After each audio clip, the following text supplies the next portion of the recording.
Hi అండి అందరికీ welcome to my YouTube channel. So హన్మకొండలో కొంచెం వర్క్ ఉంది అని చెప్పేసి హన్మకొండకి వెళ్తున్నానండి. ఇంకా రిటర్న్లో వచ్చేటప్పుడు రాఖీస్ కూడా తీసుకోవాలి, రేపు అసలే రక్షాబంధన్ కదా అని చెప్పేసి వెళ్ళాను. సో రిటర్న్లో ఇంకా బస్కి వద్దామని చెప్పేసి బస్ స్టాండ్లో చూస్తే ఆ జనాలు చూడండి, ఒక్కొక్క బస్సులో ఎంతమంది జనాలు ఉన్నారో. అయినా ఎన్ని బస్సులు వచ్చినా సరిపోతలేవు. ఒక హాఫ్ అన్ అవర్ ఉండి అక్కడ చూశానండి, ఇంకా వర్షపడట్లే జనాలు. ఇక ఫైనల్గా అయితే నేను కూడా వచ్చేసాను. ఒక్కో బస్సులో రెండు బస్సులకి ఎక్కాల్సిన జనాలు ఎక్కుతున్నారండి. సో చాలా ఇబ్బంది పడుతున్నారు. అలా అని బస్సెస్ లేవు అని కాలేదు, స్పెషల్ బస్సులు వేశారు, అయినా సరిపోవట్లేదు.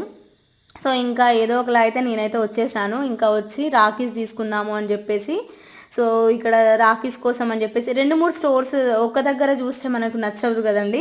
అలా అని చెప్పి ఒక 2-3 దిక్కుల తిరిగాను. సో 2-3 దిక్కుల తిరిగిన తర్వాత ఫైనల్గా అయితే నేను ఒక టైప్ రాఖీస్ తీసుకున్నాను. సో మీరు గెస్ట్ చేసి చెప్పొచ్చు ఎలా అంటే నేను ఏ రాఖీ తీసుకున్నాను. నేను ఇప్పుడు చూపించే వీడియోలోనే ఆ రాఖీ ఉందండి. సో అందులోకి వెళ్ళి నేనైతే ఒక రాఖీ పిక్ చేసుకున్నాను.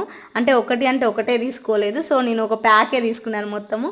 సో ఏవి తీసుకున్నాను అని చెప్పేసి మీరు గెస్ట్ చేసి కామెంట్ చేయండి.